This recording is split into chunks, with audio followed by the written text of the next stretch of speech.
Bismillahirrahmanirrahim. Elhamdülillah. Ve salatu ve selamu ala Resulillah ve ala alihi ve sahbihi ve men valah ve ba'd. Allahümme allimna ma yenfa'una ve enfa'na bima allamtana ve zidna ilma ya Rabbel alemin. Bugün kelgen dersimiz olsa İmamul Muhaddisin Ebu Abdillah Muhammed bin İsmail el-Bukhari rahimahullah yazgan Cami'ul Musnad Es-Sahih namlıq Sahihul Bukhari degan isim bilan mashhur bo'lgan bu muqaddas hadis kitabının Kitabu el-İman degan bölümüde turvatimiz ve endi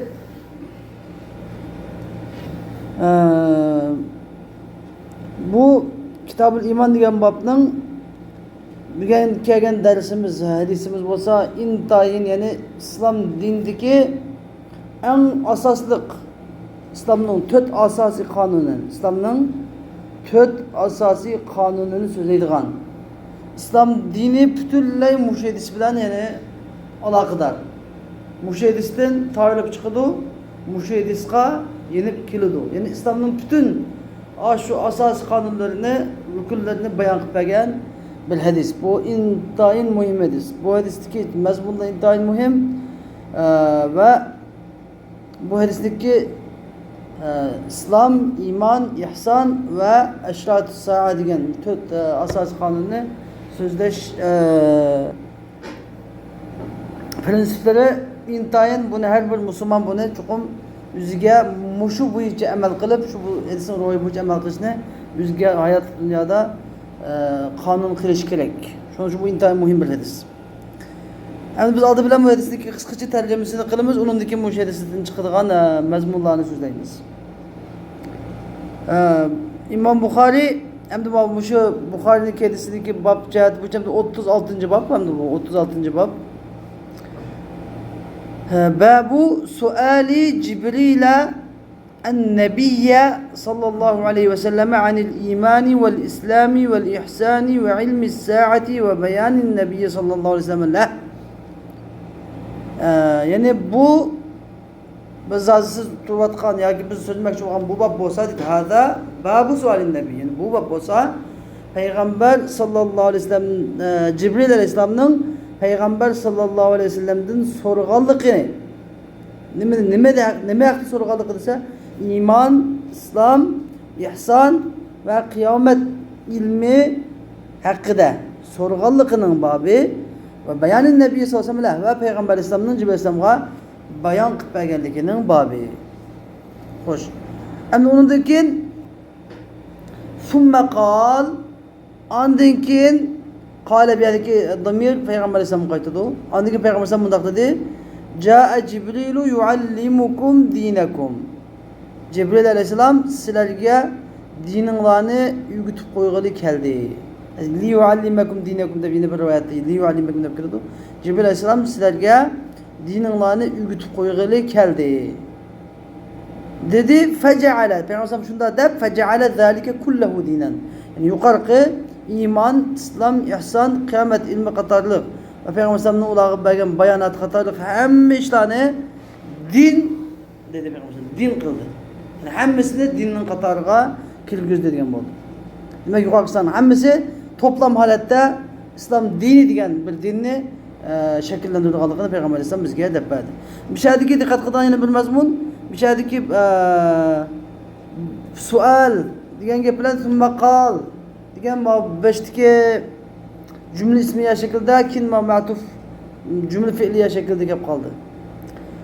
Bu ikisi nima uchun o'xshamas asli cümle fiiliye, cümle ismiye atf kılınsa, cümle fiiliye kılınsa bo'laddi. Nima uchun bunda atf qilindi desa, bu yerdagi mavzu, mazmun boshqa bo'lganligi uchun atfimi mug'ayyara yuz berdi. Birinchisi tercümahanı sözlemekçi. İmam Bukhari birincisi de sual-i Cibril'den Nebi Aleyhisselam anil iman ve İslam ve ihsan ve ilmi saadeti ve beyanı Nebi sallallahu aleyhi ve sellem çoğunun tercüme hal yani tercümetul bab degan unvan, babın unvanı ne demekçi, bayan kılmakçı. Masumma kal dedi çözse yani Peygamber Aleyhisselam'daki sizlarning dininglarni o'rgatib qo'yg'ili keldi degan mavzu so'zi bilan nima qilmoqchi? Faja'ala zalika kullahu dinan degan so'ziga dalil qilmoqchi. Anladın mı? Peygamber Aleyhisselam'daki şu Ca'a Cibrilu yuallimukum dinakum degan kavlini dalil qilib, yani faja'ala zalika kullahu dinan, yani yuqorqining hammasi din deb ataladi. İman mı din, İslam mı din, ihsan mı din, ilm saat mı din degan bir da'voga mana dalil qilib kelganlik uchun mana jumla fe'liya shaklida keltirdi. Shu beşiklar mazmun jihatdan o'xshamag'anlik uchun tushunarlimi? Ve ma beyyenen Nebi sallallahu aleyhi ve sellem ki ve Peygamber sallallahu aleyhi ve sellem ki ve ma beyyenen Nebi sallallahu aleyhi ve sellem liyabti Abdülkaş minel iman. Yani ki vav mef'ulü ma'ahnen vavsi. Vav ma'a manasını kıldı. Yani Peygamber sallallahu aleyhi ve sellem Abdülkaş'ın elçileriga bayan qilib bergan, yani imandan. Peygamber sallallahu Abdülkaş'ın elçileriga bayan qilib bergan imandan ibaret. Şu hadis bilen birge. Bu hadis bilen birge Peygamber sallallahu şunu dedim o Abdülkays'ın elçileri söylep bergan hadisdi mu? İslam degan nima? Deganda İslamni iman bilan Peygamber Aleyhisselam tushuntirib bergan edi. Shuni da'vatladı. Şu hammasi, yani shu bayonotning hammasi mu, yani hammaning din ekanligini ko'rsatib turibdi deydi. Ve kavlihi Teala Allah Teala'nınki bu kavlumu yani ve men yebtagi gayral İslam dinen fele yukbala minhu. Yani kim ki İslam'ın gayrini din deb talab qiladigan, undan hergiz muqbil qilinmaydi. Degan bir şey adı mı, yani İslam'da Allah Teala din deb atadı. Demek din degan bundaq bir to'rt cho'ng uqumni ichiga oladigan iman, İslam, ihson va ilmus sa'a. Şu to'rt tane cho'ng bir uqumni ichiga oladigan bir mafhum da'vatıdır. Şunu ba'zi din deb kelsa, nima deb ma'notimiz İslam, ba'zi İslam deb kelsa din. Yani hammasi birisi bizni o'rnini to'ldiradi. Demak bular ben yuqorida sizga aytgan bir qoida bor. İza ijtama'a iftaraqa ve iza iftaraqa ijtama'a. Yani iman, İslam bir deymiz. Tamamen biz bu hadisde tefsili ayırıp kelgan deydi biz. Peygamber imanni entumine billahi ve meleketi dedi. İslam ne? Eşhedü en la ilahe illallah dedi. Bu yerde nima bo'ladi siz bilaysiz desa, agar bular birlikda kelsa, bu yerda kelganda birga kelsa, boshqa ma'noni bildiradi. Har birisi o'zining asl ma'nosini bildiradi. Ammo ayirib kelgan vaqtda xuddi Peygamber Abdülkays'ın elçileriga İslamni iman shaklida tasvirlab bergandek, ayirib shaklida kelgan chog'da desa, yani iman deb kelsa İslamni birga ichiga elib kiradi. Agar İslam deb kelsa, shu imanni ichiga birga elib kiradi. Shuni men bu vaqtdagi baliq talash ta'sini tugatadigan masala. Yani iman, İslam vahid. İman, İslam bir deganimiz, yani imansız İslam bo'lmas, İslamsız iman bo'lmas degan tarafdan. Ama iman başka, İslam başka deganimiz, yani mefhum jihatda iman degan qalb amalini, dildagi bo'lgan qalb amalini ko'rsatadi. İslam degan jo zahiriy bo'ysunishni. Shu qalbdagi iman bo'yicha zahiriy amal qilishni, bo'ysunishni ko'rsatadi. Endi bu hadisda birlik kelganlik uchun hammaning tafsili, hammasini o'zining arkonlarini, imonning arkonlarini, İslamning arkonlarini, ihsonning arkonlarini, hammasini va qiyomatning alomatlarini Peygamber tafsili bayon qilgan. Xo'sh, haddasana Musaddadun. Ol sanadi muttasilimiz bilan İmam Buxoriga aytgan, İmam Buxoriy mundaq degan. Bizga Musaddad hadis so'zlab berdi. Qol, Musaddad mundaq dedi. Bizga İsmail hadis so'zlab berdi. İsmail ibn İbrahim. O akhbarana Abu Hayyan. İsmail ibn İbrahim dedi ki bizga Abu Hayyan haber berdi. Abu Hayyan et-Taymi bizga haber berdi. O Abu Hayyan et-Taymi Abu Zur'adin rivayet qilib. Abu Zur'adin rivayet qilib. Abu Zur'a Abi Hureyre radıyallahu anhu'dan rivayet qilib mundaq dedi. Kana Nebi sallallahu aleyhi ve selleme barizen yevmen linnas. Peygamber sallallahu aleyhi ve sellem bir günü kişilerge uçuk aşkarı halda boğan idi deydi. Yani Peygamber aleyhisselam uch holatda hamma kishilar ko'radigan uch maydonning uch qiyada suhbat qilib turibdi deydi. Uch holatda turibdi. Fa'atahu rajulun. Yani arqadillah Rasululloh sallallohu alayhi vasallamning yoniga bir odam kelib keldi. Faqala. O odam bundoq dedi. Mal iman. İman degan nima dedi. Qala Peygamber sallallahu aleyhi ve sellem dedi ki el imanu en tu'mine billahi ve melaiketihi ve biliqaihi ve rusulihi ve tu'mine bil ba'si deb cevap verdi. Yani iman degan Allah Teala'ga iman etişin, ferishtalarga iman etişin ve Allah Teala'ga uçuruşqa, yani sen ölüp ölgəndiki qaytartırılıb Allah'ın aldığa berib bilishqa degan gap. Allah bilan uçuruşqa degan gap. Ahiretde Allah Teala'nın külüşke iman etişin ve Allah'ın peygamberlerine iman etişin ve tu'mine bil ba'si ölgəndiki tirilişke iman etmaqlıqın etişindir deb Peygamber aleyhisselam muşundaq söylep berdi. Hamdi yani yeni bir dikkat kılıngan bir mesele. Bu hadis İslam'daki en meşhur bir hadis. Şunu mu? İntayın muhim boğanı meşhur boğan bir hadis. Bu hadisle İmam Bukhari bu da şekilde rivayet kılgan. İmam Müslim bu hemisi manisi bir lekin başka şekilde. Lafızla okşumaydı. İmam Müslim yeni bir şekilde rivayet kılgan mesela. Mesela Muşkat Mesabih diye kitapta siz Muşkat okuyan mesela? Muşkat Mesabih okuyan mı? Birinci hadiste bunda şekilde gelmeydi. Yani bizge İttala'a aleyna raculun şedidun bunu ki bizge tuyuksuz bizge bir adam çıkıp geldiğimizde kimi qattiq ap-ak çeçi qap-qara onun hiçbir seferinin əsri bilinmeydi o. Şunda kelgence İslam degan nima deb so'radi dedi. Avval birinci qismini so'radi İslamni. İslam degan nima deb so'radi. Peygamber Aleyhisselam İslamni deb berdi. Unga iman degan nima deb so'radi. İman nima deb so'raganda onun da Müslimning rivoyatida qanday degan? En tu'mina billahi ve malaiketihi ve kutubihi ve rusulihi ve liqahi deb yo'qadi. Ve kutubihi ve rusulihi vel yevmil ahiri vel qadari khayrihi ve şerrihi diye rivayet edilen. Şundan mı? Hem de Bukhari'nin rivayet edici o müdahaletteki rivayet ediyor. Demek hemmisinin manisi bir. Hemmisinin manisi bir.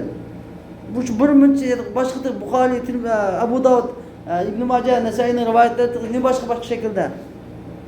Demek hemmisinin manisi bir. Bizge çoğun bir nimini bir rivayet ediyor, çoğun bir daireli bir rivayet ediyor. Mana bir. Demek manevi mutavatır derecesi ittifaklı bu da müdahaletti. Hem de şunun için akide kitaplarında şunu fakatlam Fiqhul Ekber degan kitapta ham İmam Azam Abu Hanife fakatlam 6 rukunni olam deb qo'ymoqdi. Muqaddada hisob haqida, tarozi mizon haqida birmuncha akide kitaplarida birmuncha oxiratdagi ishlarni birmuncha qatidi. Nima uchun? Chunki hadislarning hammasi yig'ilib kelganda birmuncha ishlarni o'tirib qo'yganlik uchun. Bu yerda oldi keyni bo'lganligi muhim emas. Payg'ambar alayhisalom bir xil shaklda so'zlagan, bir xil shaklda so'zlagan. Ammo shu raviylarning ichida oldi keyni qilib solgan ishlar bo'lgan endi. Masalan, inson degan asl tush qobiliyati ba'zida olmas deb soldik, ma'ni o'xshash. Oldi dedisi iymonni oldi dedisi islomni keyin dedisi o'xshash. Yani bizga muhim bo'lgani oldi keyinligi muhim emas. Muhim bo'lgani nima mazmun. Shu mazmun bor. Muhim bo'lgani shu. Lekin hammasi shu rivoyat kelgan. Har xil rivoyatlar kelgan bizga. Shunga hadis ilmida bir odam men hadis ilmida kamolatga yetaman, hadis to'liq tushunaman demoqchi bo'lgan odam bir hadis, bir kitobga bir hadis qarasa bo'lmaydi. Mushu haqdagi hadisni cho'qim hamma sohasida kitobdan kelgan so'ng yig'ib to'plab aytib bo'lgandan keyin ondan keyin ma'no chiqarish kerak. Undan keyin nima ozmaydi. Ondan keyin to'g'ri yo'l chiqarib ma'nolaydi. Shuning uchun bir odam agar bunda qilib bo'lmayman deganda nima qilish kerak? Shundoq ham butun oyatlarni ko'rgan, butun hadislarni ko'rib, shuningdan mazmun chiqargan mazhab imomlariga ergishish kerak. Ya Hanefi mazhabiga kirish kerak, ya Şafii bo'lish kerak, ya Maliki bo'lish kerak, ya Hanbali bo'lish. Chunki bu imomlar butun hayotini mush hadislarni tadqiq qilish, oyatlarni tafsir qilish, ulardan hukm chiqarish degan shu yo'llarda hayotini sarf qilgan. Va faqat ular bilan tugmagan, ulardan keyin kelgan Cimi talipleri, cimi nevli talip ve ergeç kişileri biz hizmet gösterken emmesi. Demek bu çok bir menhec. Hoş emdi bir yerde ne dağıtı da bana ve tu'mine bil ba'th. Kal yani o kişi o adam mudakta değil. O adam mudakta değil. Mel İslam. İslam diye ne medep sorudu? Kal Resulullah sallallahu aleyhi ve sellem mudakta değil. El İslamu en te'abudallaha ve la tuşrike bihi. İslam diyen Allah Teala'ya ibadet kılışın ve onunla hiç nersini şirk keltirmezdikin ve tuqimes salah namazını okuşun ve tuaddiye zekatel mefruda farz zekatını bilişin ve tasuma Ramazan ve Ramazan'da roza tutuşundur. Endimiz çoğu bu Müslim'in rivayetinde müşkilat-ı mesabet ki rivayette onda şekilde kemer. İslam diyen teşhedü la ilahe illallah ve enne Muhammed Resulullah, yani Allah Teala'nın birlik varlık guvalık belgesen Resulullah'ın ki Allah Teala'nın peygamberlik ki guvalık belgesen, namaz okuysan, zekat belgesen, Ramazan rozasını tutkaysan ve kadir olsan hac kılgaysan degan aş mazmun onun kıtılgan. Demek biz texmi kamil nuskunu alimizda, texmi kamil kelgan nuskunu alimiz. Şunun için müşkilat-ı mesabenin başında muttefak aleyhi deb şöyle ismi koygan. İmam Bukhari'de mi var? Lekin İmam Müslim'de mi var? Ama azrak bilen, lafzideki azrak ihtilaf bilen, ama Müslim'deki için texmi mükemmel yani tulu. Bu ağızlık için hadiste mesela biz iki hadis gelse, iki hadis sahih olsa, bir hadis biraz kam, bir hadis biraz ziyade olsa kan tutumuz, ziyade tutumuz. Şuna mu? Anında faydacık olur. Kal o adam mudakta mel ihsan. İhsan diyen nima? İhsan diyen yani ihlas diyen ma'na. İhsan diyen ma'nası ihlas. Yani halis kılış. Qanday amel ibadet olsa içi akide bilen ve ihlas bilen kılış. Akide bilen xuddi meni Allah Teala kurab turdu. Men Allah Teala'ni kurab turaman degandek bir nima iddia bilan qanday bir amalni qilmoqchi bo'lsa intayin ihlos bilan, ehtiyot bilan, qo'rqinch bilan Allohning rahmatini umid tutishdan qilish kerak degan. İhlos degan, ihson degan. İhsan Peygamber tefsir qildi ki qala ihsan degan en ta'budallaha ka'annaka tara. Senin Allah'a xuddi Allah'ni ko'rib turgandek ibodat qilishingdir. Fa in lam takun tarahu fa innahu yarak. Eğer sen Allah'ını görmesen Allah seni görüp turdu. Sen yani eğer Allah'ını sen görmesen görmeye takdirde Allah seni görüp turdu. Şunun için senin görüşün şey demez. Allah'ın seni görüp turduğunu bildiğin vakitte sen Allah'ını görüp turduğunu oldu. Allah'ın seni devamlı gece mükündüz seni muhafaza edip seni görüp turduğunu bildin. Xuddi sen Allah'ını görüp turduğunu oldu. Şunun için sen amelinde muşuna kılışın gerek yani ihlas, akide. Muşu halet ne lazım kıldı o? İhlas ne? Emeldeki akide ihlas ne? Lazım keltirdi. Kal metes sa'a. Onun için o adam dedi ki metes sa'a. Kıyamet kaçandır dedi. Kıyamet kaçandır dedi. Kal Peygamber dedi ki mel mes'ulu bi'a'leme mines sa'il. Mel mes'ulu bi'a'leme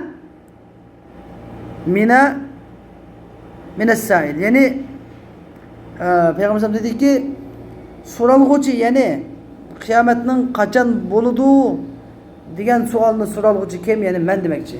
So'ralg'uchi bu masalada bi'alama mines sa'il so'rg'uchidan olim emas. So'rg'uchidan olim emas degan gap, yani siz mendan bakak olim demakchi emas. Bu yerda siz mendan bakak olim demakchi emas. Yani ikkilimizning ilmi bu vaqtda barobar.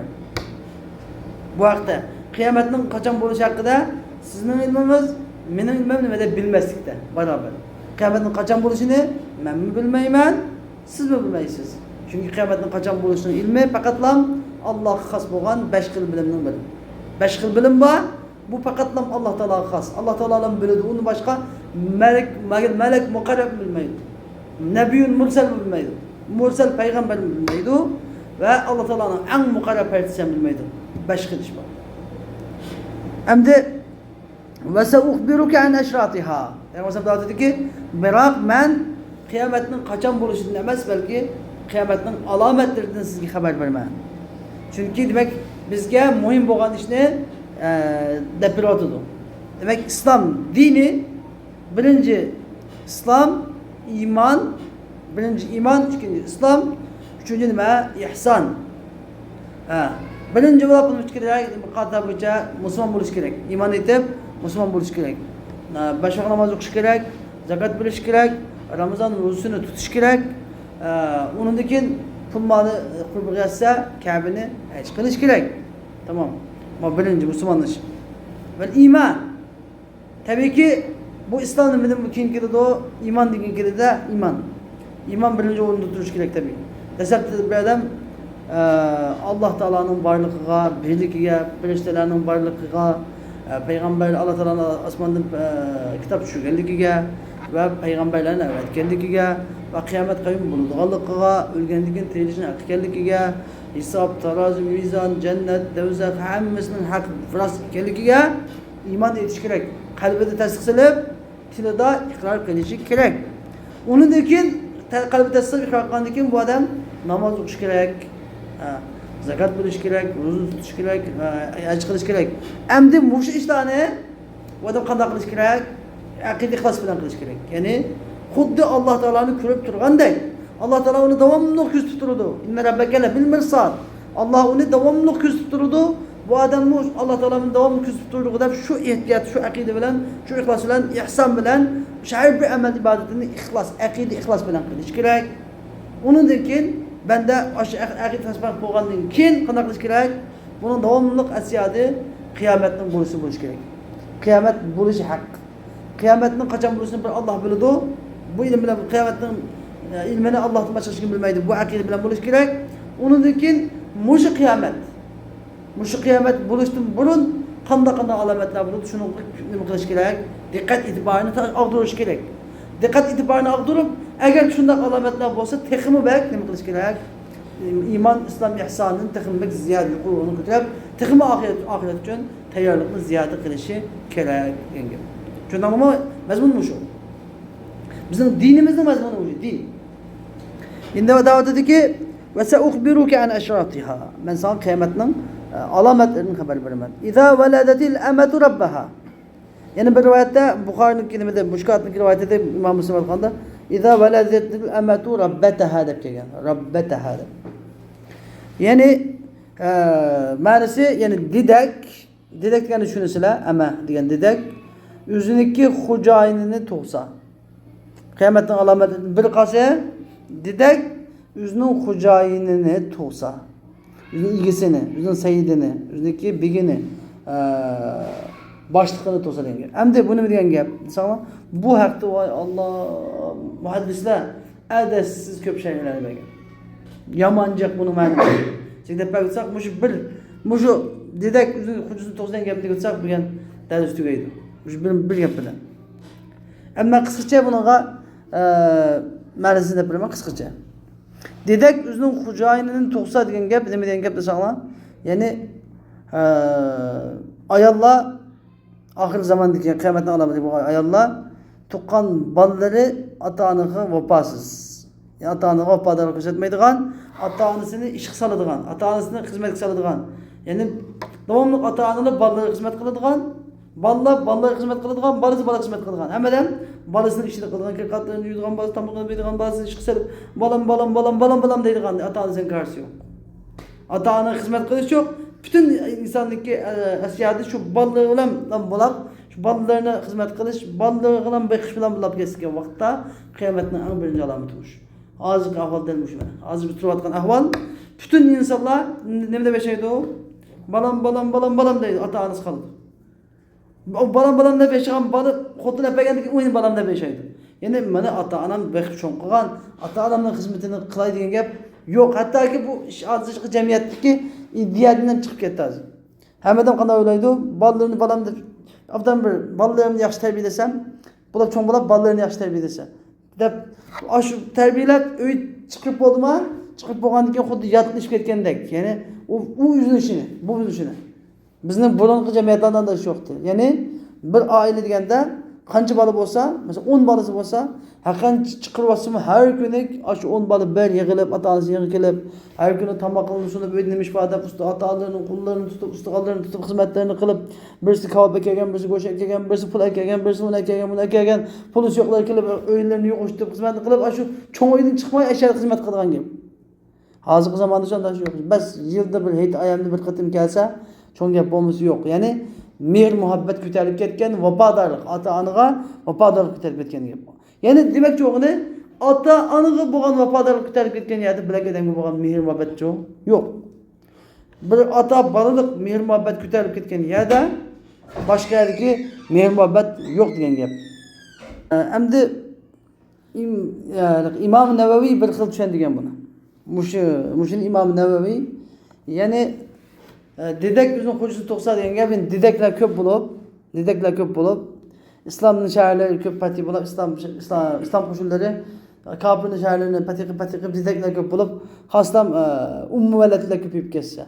Ya'ni xo'jayinlar g'ozilarga dedeklar ko'plab taqsim qilinib, uni keyin dedeklarni vati qilgandan keyin bu dedeklar nima to'qsa, tuqqan bola kim bo'ladi? Dedekning tuqqan bolasi kim bo'ladi? Dedekniki xo'jayin bo'ladi. Ya'ni dedek kimni tug'di? Dedekning tuqqan bolasi dedekning xo'jayini bo'ladi. Demak cho'g'ini, ya'ni masalan, agar bir dedekniki xo'jayini ulab qolsa, bu dedek kimga qoladi? Bolasi qoladi. Ya'ni xo'jayinning bolasi meros qoladi. Xuddi shuningdek dedekniki xo'jayinning bola tug'di degan nima deganlik? Bizning xo'jayinimiz tug'di deganlik da'vatidu. Lekin bu İmam Nevevi'ninki zamanımız uydurulgan tercüme. Ama bizim bu zamanımız uydurulmaydı. Bizim bu zamanımızga yani muşu tercüme, qas tercüme yani ata analar o'ziniki nimalarni xo'jayinini to'g'rigan gap, ya'ni davomli ata analar bolasi xizmatini qiladigan, bolasini medikachi qiladigan, bolasi qiladigan, bolalar ochilsa u bolasiga xizmat qiladigan. Ya'ni ata onasi xizmat qilmaydigan. Bunday holat shakllanadigan gap. Mau intayin muvofiq mana. Qavundan boshqa yomon ko'p ma'nolar bor, uni vallohu alam keyinchalik olamiz. Xo'sh, endi va iza tatawala ru'atul ibli al-buhmi fil bunyan. Endi yana ikkinchi cho'ng alomati bo'lsa, ru'atul ibl, tugi boqadigan podachilar. Al-buhm degan gap qop-qora degan gap, ya'ni qop-qora tugilarni boqadigan podachilar fil bunyan degan gap uy silishda, imoratlarni silishda tatava degan gap, ya'ni bastishib ketsa. Tafaxur, o'zaro ko'z qilishib. Men bundigini soatman, sen 3 qavat sevsa, men 4 qavat, men 5 qavat, men 10 qavat, 20 qavat, 500 qavat sa'mi deb bizni qilib ketsa, bas-bashda talishib, raqobatga tushib ketsa. Bu nima degan gap? Tugi boqadigan podachilar degan kim? O'ylab qarasang, tugi boqadigan podachilar degan qirg'izlar tugi boqamdi. Bizning Uyg'urlar tugi boqmaydi. Qozoqlar tugi boqmaydi. O'zbeklar tugi boqmaydi. Tugini kim boqadi? Arablar boqadi. Endi u arablar degan asli qanday bu sahroda yashaydigan odamlar bular. Hammasi chidini tikib qo'yib, sahroda yashaydigan. Hozir bu cho'ng binolardan bakak sahroni yaxshi ko'radi hozir ham, ilham. Bu tugi boqadigan odamlar hammasi u chidini tashlab, shu igiz binoni silib basak, hammasi qalman chiqad binolarni silib basak turgan vaqtida qiyomat shu joyda ko'z tutib o'tadi. Qiyomatning alomati. Hozir alomatdan uzmush mana. Hozir alomati uzmush hozir. Men bu yerdagi shu badaviylar hammasi buyda bino qavatli uyda o'tirib ketadigan bo'ldi hozir. Au nimalar emas, shaharliklar emas, badaviylar tugi boqadiganlar ham bunda igiz qavatli binoda o'tiradigan bo'ldi degan gap. Ya'ni qiyomatning alomati uchiq bo'ladi hozir endi. Xo'sh, bu ikki cho'ng alomat beramiz deb berdi. Uni keyinidan 5'deki degan, ya'ni biz qiyomatning qachon bo'lishi degan savolga sen va men ilmimiz barobar, ya'ni sen mi bilmaysan, men mi bilmaysan degan gapiniki dalilini keltirib deb berdi Payg'ambar islom. Ya'ni fi khamsin la ya'lamuhunna illa Allah degan 5 ish bor. La ya'lamuhunna illa Allah. Ularni Allohdan boshqa hech kim bilmaydi. 5 ish bor. Ularni Allohdan boshqa hech kim bilmaydi deb andigan Payg'ambar islom innalloha indahu ilmus saati, ya'ni Alloh taolo Payg'ambar bu oyatni nozil qildi. Ya'ni Alloh taolaniki Allah Teala'nın üzüngönam has bolgan, Allah Teala'nın dergahida, Allah Teala'nın huzurida bolgan başka bilim var. Bu bilimdeki bir ilimden bir bolsa kıyamet bilimi. Kıyametin kaçan boluşunu fakat bir Allah bilir. Bunu nebi, mursal, melek, mukarrab bilemeydi. İkincisi yağmurun kaçan düşüşü, yani üzge yağmurun kaysı minut kaysı gün üstü yağmur düşüşü. Yağmur aldık hava yaydı malumat yağmurun katarı kimmeydi. Alem kar olsa bulut gelse hemmeden bilerdi o alamet. Lakin şu yağmurun ki şu bulutun düşüp yağ kaçan düşüşünü kim bilirdi o? Vallahi Allah Teala bilirdi. Onu başka kim bilmeydi. Onundaki baliyat kudaki, yani ayak kişideki baliyat kusudaki balının Baliyat kustiki narsa deyapti. Mafil arham degani baliyat kustiki narsa degan gap hozirgi doktorliklar ma o'g'ilgan qizgan deb bilganligi yo'q emas. Ya'ni ba'zi tafsirlarda qo'zoqdagi bolani o'g'il qizig'ini bir Alloh biladi deb ma'no qilib, unda emas buni ma'nosi. Ya'ni shu ilayhi veladu ilmu sa'a degan oyat qaytgan bo'lsa, ya'ni qachon qo'zoqqa qachon bola tuyulganligi, qachon qo'zoqqa bola qachon tuyulganligini, ya'ni qaysi spermadan, qaysi menidin bola tuyuladiganligini, qaysi meni bilan bola tuyulganligini bir Allohdan boshqa hech kim bilmaydi. Aqanchi u nima, aqanchi ilg'or texnikani buni bilmaydi. Lekin qo'zoqdagi bolaning o'g'il qizig'ini shu vaqtda kesib olsin bilalaydi u. Qo'zoqni masalan agar bilmaydigan emas. Hamda qo'zoqda bolalarni hammadan bilalaydi. Lekin qo'zoqdagi bola qachon turilgan va qachon tug'ilganligini faqat bir Alloh biladi. Tushunarlimi? Undan keyin ya'ni atin nima qilganligini. Hech bir nafs ati. Ya'ni ati demak yo'g'ini men bir ozdan keyin ati degan gap bir ozdan keyin ya'ni. Hozir tug'an mushodan keyin nima bo'ladiganligini, nima qilganligini bilmaydi. Plan qiladi, ana qilman, bunda qilman deydi, ammo amaliyat qanday bo'lishini vallohu alam, Xudoyim biladi. Ati degan gap ya'ni bundan keyingi mustaqbal. Undan keyin hech bir nafs qayerda, nada, qachon, qaysi kun o'tganligini hech kim bilmaydi. Malak muqarrabni bilmaydi, payg'ambar bilmaydi. Tushunarlimi? Faqat bu Alloh taolo biladigan bilim, boshqa bilim. Deb payg'ambar alayhisalom shu oyatni tilovat o'qib berdi. Summa adbar. Ondan keyin qadam chaynab ketdi. Buni olib bo'lgandan keyin qadam chaynab ketdi. Faqol payg'ambar alayhisalom dediki, rudduhu. Bu odamni qaytaringlar. Falam yarav, ya'ni qaytirib yandirib ekanlar, qishib ekanlar dedi payg'ambar alayhisalom. Falam yarav shay'a. Chiqib qarmadi, uni hech narsani ko'rmadi. Nima payg'ambar alayhisalom nima qaytirib ekanlar deb buyurdi desa, taxman tasdiqlatmoqchi edi bularni. Yani bu adam Cibril dedi, bu çıkıp iki adam çıkıp Cibril'e ketdi dedi. Keyin çıkıp ekanimiz deb o'ylab qolamiz deb chiqib ekanlamani. Degandiki farqsiz hech kim yo'q. Osmon dim yo'q, yer dim yo'q, ichadi yo'q. Demak bunday ketgan tavba desa, payg'ambar sallallohu alayhi dediki, faqal hada Cibrilu jaa yuallimu an-nasa dinahum. Mana bu Cibrildir. İnsanlarga ularning dinini o'rgatib qo'yish uchun keldi dedi. Xo'sh.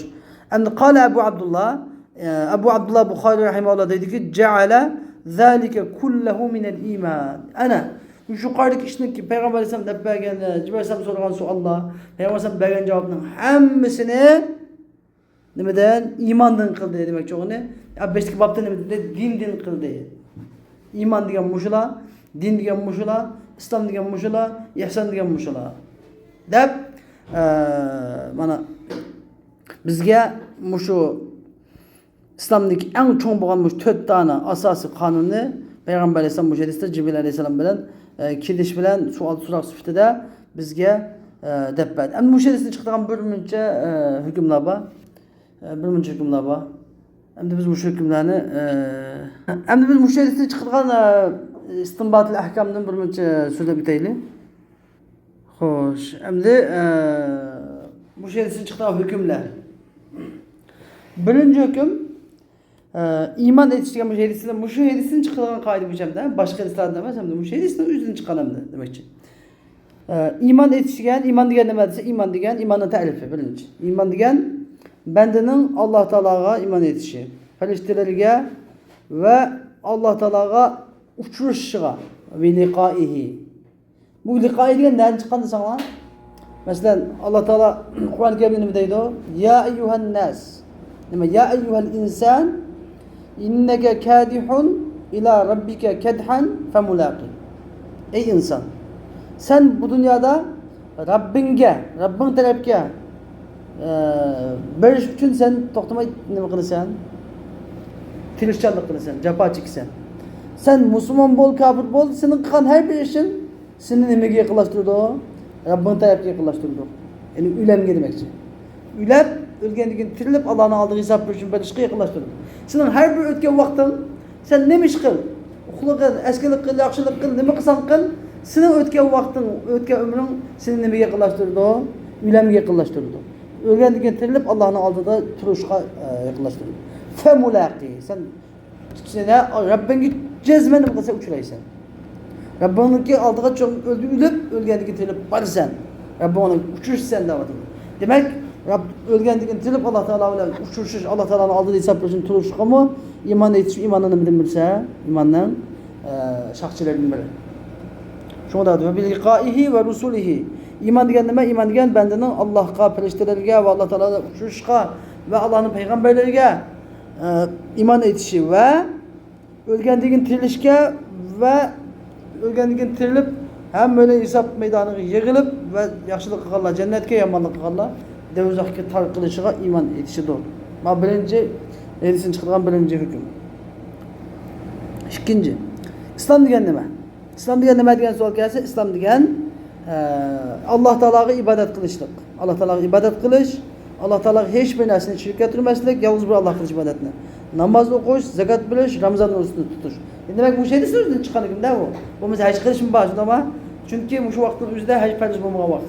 Shuning uchun hozir shunda so'zlaydi. Keyin haj farz bo'lgan masala. Shuning uchun mana shu hadisning o'zidan chiqadigan masalada nima? Bu şu İslam degan bu şudadır. Bo'lmasa, yana bir hadisda kim yo'q, kim kelsa yana bir hadisda nima? Buniyal islamu ala khamsatu arkanin fid-din. Shahadatu an la ilaha illallah deb boshlab oxirida ve hajjul beyti men istata'a ilayhi sabila deb icraya qo'shildi. İslamning 5 arkani deymiz uni. İslamning 5 arkani qolsa la ilaha illallah Muhammad rasululloh iman etib guvohlik berish, undan keyin namoz o'qish, zakot berish, Ramazon ro'zasini tutish, Kabe'ni haj qilish, Beytullohni haj qilish. Üçüncü mezmene, üçüncü hüküm ihsan degan nima? İhsan degan Alloh taolani senin Alloh taolo xuddi Alloh taolo ko'rib turgandek ibodat qilishing. Senin Alloh taolani xuddi ko'rib turgandek ibodat qilishing. Chunki Alloh taolo seni ko'rib turadi. Sen Alloh taolani agar ko'rmasanmi, Alloh taolo seni ko'rib turadi.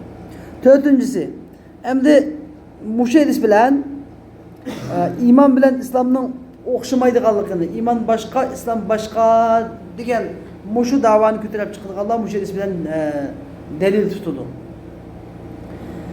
Biz uni bir qancha qatim so'zlab bo'ldik deydi. Ya'ni mushu hadis bilan iman degan boshqa, islom degan boshqa degan ko'z qarashlar chiquvchilar mushu hadislar tutib payg'ambar alayhisalom mishada iman degan nima deganni boshqa javob berdi, islom degan nima deganni boshqa javob berdi. Shu iman boshqa, islom boshqa deydi. Lekin biz sizlarga buniki javobini berib bo'ldik qolsa, ya'ni agar birlik kelganda boshqa ma'ni ko'rsatadi.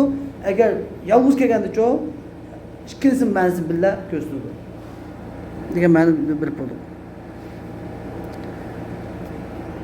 5-chi hukm bo'lsa, yuqoridagi hadisda zikr qilingan ishlarning hammasiga iymon etishni vojib ekanlik. 5-chi.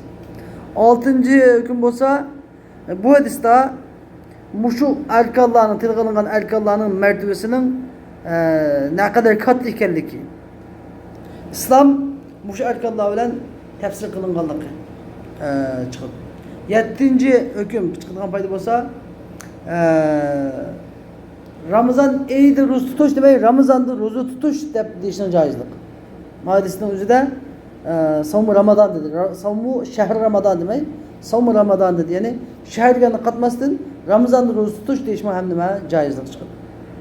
8-chi hukm bo'lsa, fihi ayzamu mahallil ixlos vel muraqaba. Ya'ni bu hadisda ixlosning va davomlilik insonning muraqaba qilib o'zini Rabb bilan bo'lgan munosabatini davomli muraqaba qilib kuzatib, "Men Rabbinna rabbaka la bil mirsadiga" bo'yicha Rabbim meni davomli ko'rib turadi.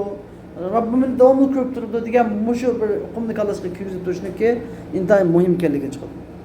9-chi chiqadigan hukm bo'lsa, bu hadisga la adri bilmayman degan gap. Bilmayman degan gap bu ilmning qatoridan bo'ladi. Va bilmaslikni e'tirof qilish ham bilimning qatoridan bo'ladi. Bu bir odamniki ulug'ligidan, ilminiki kattaligidan hech qanday bir daxl yetkazmaydi. Balki uning taqvodorligiga, parhezkor ekanligiga dalolat qiladi. Chunki payg'ambar alayhisolamdan qiyomat qachon bo'ladi deb so'raganda, qiyomat degan falon chog' deb deyotmay, Ramazon dedi. Bu haqda men sizni olim emas, ya'ni mening sizning ilmingiz barobar. Bu qiyomat qachon bo'lsa faqat Alloh biladi. Men bilmayman dedi. Shu biz bilishimiz kerak bir şeyden, biz ham bilmaydigan masala kelsa, bilmayman deyishimiz bilishimiz kerak. Nima kelsa bilamiz, bilamiz. Da? Bilmaydiganni bilmayman deyishmi katta bir ilmning qatoridan va taqvolikning alomati.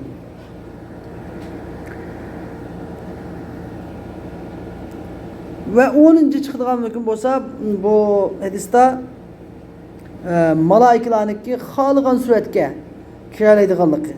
Ben yani Adem balalarının suratlaridan xalıgan kişilerin suratlarını kiralaydiganliginiki delili var. Mesela Kur'an-ı Kerim'de fetemessele leha beşeren seviyye Cibril Aleyhisselam intayin Meryem Aleyhisselam'ın aldığı intayin bir çırayla kilişken bir şekilde insanın suretine girip geldi deydi mesela. Abi yeni bir hadis başkası da Peygamber Aleyhisselam'ın yanına devamlı Cibril Aleyhisselam Dihyetel Kelbi isimli bir sahabenin suretini kirletti de var. Hem de miyada Peygamber Aleyhisselam Cibril Aleyhisselam'ın yüzünün suretini fakat işkıdı bir idi. Peygamber Aleyhisselam Cibril Aleyhisselam'ın yüzünün asli sureti de fakat işkıdım görgen edi. Şundan mı? Fakat işkıdım. Bir ikinci kıtım Gaye Hira geldi. İkinci kıtım ben Gaye Hira'da görgen biliştiğinde Osman bin Azim'in arası köydüm dedi Peygamber Aleyhisselam. Fakat işkıdım. Bazıları deydi o ya ben bir kıtım Gaye Hira garda yeni bir kıtım nimede ve laqad ra'ahu bil ufukil a'la diyen yani Sidretul Muntaha'nın kışında şu Peygamber'in biraz çıkkanda işte Peygamber'in Cibril Aleyhisselam'ın yüzünün 600 kanatı var. Her bir kanatların güher yakut dolu çaçılıp durgan ajında halette köydüm. Şundan. Yani fakat umumi cihet işki kıdım görgen değil. Hem de şu yeni bir inçki mesela Peygamber Aleyhisselam'ın aldığı Cibril Aleyhisselam'daki aş ak yönekli kere yeni bir hadiste intayın çıraylık ettir çaşkan diyen hadisin var hadisinde. Ettirden burap kelgendiki, çırayla şekilde kelgendiki nemini gösterdi dese ve onun kendi Cibril Aleyhisselam kelip Peygamber'den aldığı kelip tizine tizine yüzgünüp oturgan, yüzgünüp bunda şekilde yani bunda şekilde oturgan, bunda Peygamber'den tizine oturgan, bunda şekilde oturgan yüzgünüp oturgan bu şekiller çıkıyordu. Bu Cibril Aleyhisselam bir yerde taliplik sübütü geldi. Talip yani talibül ilim sübütü geldi ve bizge dinni ügetti. Şu ügetken dinnin qatarından şu dinnin ügeniş ahlakını gösterdi. Birinci, talibül ilmi intayin kablaşkan çaylık buluş gerek mi? Ya o çaylık olamaydı. Bu diye Allah Teala'nınki ilkidiki iş. Kanda buluş gerek? Pakize buluş gerek. Yani inta çeçi kupkara kim opak diyen geptin? Kimler geldi? Ak yani taz yuyup tazılap pakiz kim kiş gerek. Onun kendinden çaştır diyelim o şu tez munda kodumlap ketmiyor tazılap supullap yuyup duruş gerek. Yani beden tazılıkka eğiz tazılıkka katı köngül biliş gerek. Onundakin pırıkka ettir çarçıldığına ettirlerge katı köngül biliş gerek. Çıraylık ettirlerini çeçip kuşmurak duruş gerek. Talib ilmi çok muşumuz. Bunu fıkh etmeydi. Bununla bir münçibini esk etmeydi. Fakat pakizlik getirdi. Yani Cibril Aleyhisselam nümüşün şundan şekilde kirledi. Normal şekilde gelsin buydu o.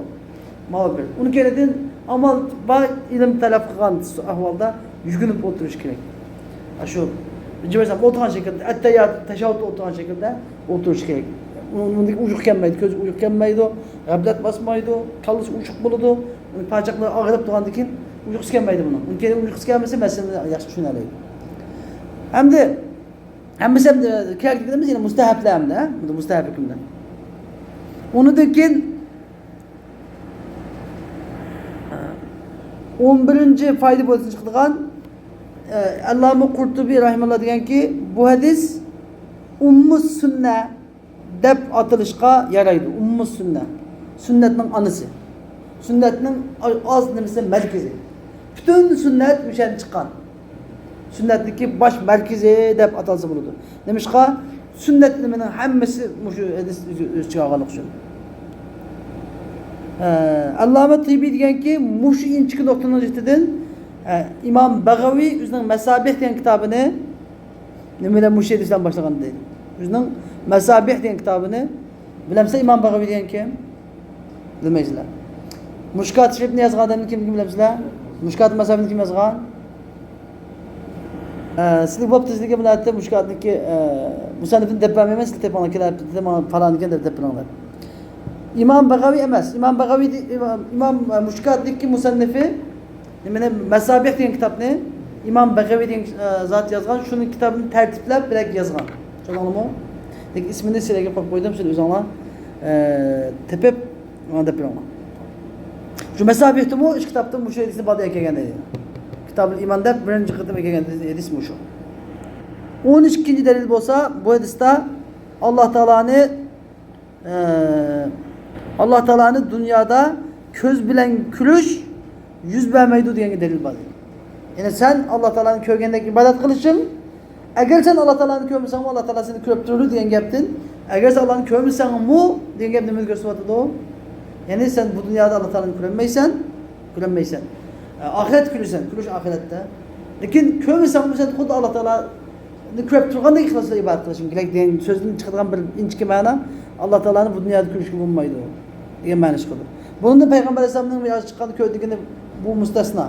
Lakin şunun da hem ihtilaf var. Bazıları köydeydi, bazıları köymedeydi.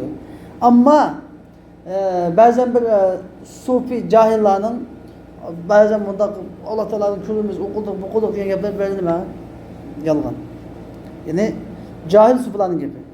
Cahil sufi diye işkil bilme alim sufi. İmam Gazali'de. Yani bilme cahil sufi. Cahil sufi diyen bizde kuluk tohi.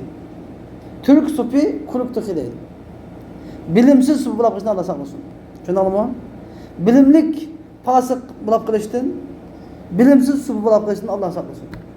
Spek hataymış ki zaman var. Şu an bugünkü dersimiz şeyde ahirlaştı. Ve ahiru davana elhamdülillahi rabbil alemin. Ve sallallahu teala ve sellem ala khayr halkı seyyidina Muhammed ve ala alihi ve sahbihi ecmaîn bi rahmetike ya erhamer rahim.